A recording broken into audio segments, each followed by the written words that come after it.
Hi guys, welcome to Attacking Properly Volume 2. This time I would like to prove that pattern recognition is not only important when it comes down to tactics, but also when general strategy of attacking is concerned. And the game I'm going to present is going to be Alexander Alekhine versus Dutch Master Aero Book or Bok. I'm not really sure how to pronounce it, so if there's anyone from the Netherlands watching, feel free to drop a comment below the video. As you probably recall from the previous clip, which was containing the game played between Spassky and Avtonomov, Boris Spassky smashed his opponent using the d4, d5 break in the Queen's Gambit accepted. And this time we're going to see same pattern, but used in a bit of a different version, so let's not waste any time and jump right into the game. So there was d4, d5, c4, d captures c4, again Queen's Gambit accepted, knight f3, knight f6, e3, e6, bishop takes c4. You can find hundreds of games played in this opening, so I'm not really going to comment on this too deeply. Let's just say that this is very normal.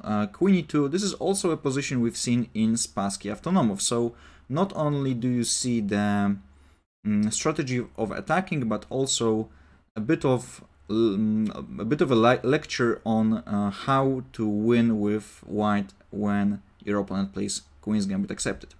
There is a6, which is again a very common idea for black, who basically wants to play b5 and bishop b7 in order to develop the bishop to this beautiful diagonal. Everything is very natural for the time being. Knight c3, white just develops some other minor pieces. b5, hitting the bishop as announced on the previous move. And after bishop b3, instead of normally looking moves such as bishop e7 or possibly even c takes d4, black could also consider bishop b7, some moves that are connected with development of the minor pieces or at least fighting in the center. Instead of all of these options, black just went for a very aggressive approach, which is b4. And with this move, black is trying to prove that the knight is just being forced to go on the edge of the board, and as you probably already know, knights on rims are dim, so you don't really want to put knights there. But of course, in chess, 2 plus 2 doesn't have to be 4, and at the end of the day, calculation matters the most, and sometimes the less obvious moves are actually the strongest ones. So here Alekhine identified that this is the critical position of the game already as early as on move 10, because this is move 10 for white, and at this point he realized that black is really behind in development. So so far black only developed 2 minor pieces, and as you see, white has a very harmonious setup with the knights being already developed, the king very safe on king side, the bishop on b3 also quite nicely positioned on this diagonal, could be used in fact on both diagonals, d1 a4 and a2 g8, and also white fights for the center very effectively. So it is high time white did something to punish black for playing so recklessly in the opening, and therefore d5 comes, a fantastic strategic idea. You could argue that this is pure calculation, but I wouldn't really agree with that, because once you know what sorts of moves you should be looking for, so moves that open the position when your opponent's king is placed in the center, when you are ready for the battle, then it's much easier to understand what you should be looking for. So a move like d5 comes more naturally to you, and you don't really need to overthink that. You basically understand that in order to open the position, you need to strike immediately. You know, you need to open the position by exchanging the pawns, and the quickest way to exchange the pawns is just to attack opponent's pawns with your own pawns. So d5 hits the pawn on e6, and in a moment either d file or maybe even e file is going to be open. Of course, everything is tactically justified here, and you will be able to see a more detailed commentary in the annotations. let me just mention very briefly that after b takes c3, white can just recapture the knight on c6, and for instance, after c takes b2, bishop takes b2, just have a look at these powerful bishops, which dominate along these two long diagonals, and I don't really imagine that the black will ever be able to equalize this position, to be honest. So that's one line.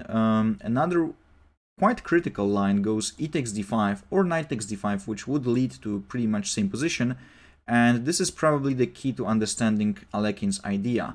Here he could just take on d5, and after knight takes d5, white goes rook d1, and the pressure on the knight on d5 is just too difficult to deal with. It's the knight is just pinned. It cannot move anywhere, because if it does, the queen on d8 is going to be taken. Also, bishop e6 does not bring black any relief, because there is e4. Not only is the knight pinned, but also it is under attack by the pawn. So in one of the upcoming moves, white will just recapture the knight with a very powerful position. Most of his pieces already involved in the attack, while the black king remains in the center. And since the center is going to be open in a moment, it is already quite open, the black king will really feel in danger. Okay, so let's get back to our game continuation. After d5, there was knight a5. So black is pretending that nothing really happened, that he's not forced to take the pawn on d5, and everything is still under control. But then, if you recall the principles of attacking properly, which I indicated in the previous video, you probably could imagine that now Alekhine just started putting pressure on his opponent. So here comes the series of forcing moves. First, bishop a4, using the open diagonal and hitting the king directly. That accelerates black's development, but this is not the point here, because there is no time for rest for black. D takes e6, if bishop takes a4, of course e takes f7 in between move with a check, king needs to recapture, and then white gets all the time in the world in order to capture the bishop on a4. And of course just have a material advantage and very good attacking prospects. In the game there was f takes e6, and again Alekhine proved that he understood what needs to be done perfectly. He just ignored the fact that the knight on c3 is hanging and just brought the other friends to the party. And this is quite a gig. Have a look. A very dangerous pin along the d-file. Another pin on a4 e8 diagonal. The knight coming to e5. The black king is really going to be in an unpleasant position, to say the least. Black did accept the challenge because practically there is nothing better to do. And after b takes c3, it is another very important moment, because you don't want to play knight e5. It might be tempting to put even more pressure on the bishop on d7, but unfortunately that runs into black getting liberated with bishop takes a4, rook takes d8, rook takes d8.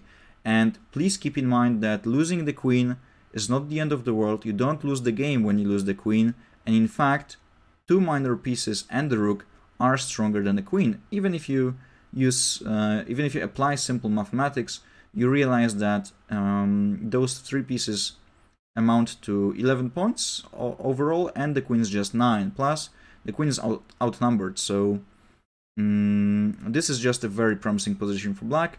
Not to mention that white got rid of pretty much all of his attackers. So instead, Alekhine just continues his piece avalanche. Rook takes d7, knight takes d7, knight e5, and now this knight is really going to be in danger. Rook a7, and here this is probably the first moment where Alekhine made an imprecise move. He just took b takes c3, and this is a bit too quiet. When you're down a rook, you probably need a bit more energetic play, and feel free to consult my annotations to find out what the better move was. B takes c3, king e7 was played, and finally Alekhine just brings the rest of the pieces into the action. Now the bishop could be utilized on both these diagonals, and another threat comes on the board. Bishop g5 might be one of the future moves. Knight f6 was played, bishop g5. Have a look at these fantastic pieces. The rook on a1 is not yet fantastic, but it will be brought into the action sooner or later. And in the meantime, black is really not enjoying the position at all. Most of his pieces are passive, and even though he's up a rook, he cannot really use that material advantage to his benefit, because the rook and the bishops are stuck on their initial positions, and it's really difficult to find a way to get these pieces involved, to be honest. Black went queen c7, sidestepping some of the ideas along the d-file, bishop f4, protecting the knight, and just preparing some nasty discovered attacks. Queen b6, rook d1, and this is a situation which you always want to get when attacking. All of the pieces involved. And the black king on e7 is just in a hopeless position right now. It's surrounded by the enemy's pieces, and, well, you cannot expect this to end with a happy end. g6 was played, trying to bring the bishop to the action, but Alekhine just does not rest. Bishop g5, hitting the knight on f6, also preparing some additional tactical tricks, which you're about to witness. Bishop g7, knight d7. So if you go back to the beginning of this series of attacking moves, you realize that there was not a single moment when the Dutch master book could simply rest. At any moment there was a threat, he had to react to Alekhine's ideas. There was really not a move where he had a bit of a breather. He had to defend at pretty much any moment, and that's the price if you decide to collect a rook against the world champion.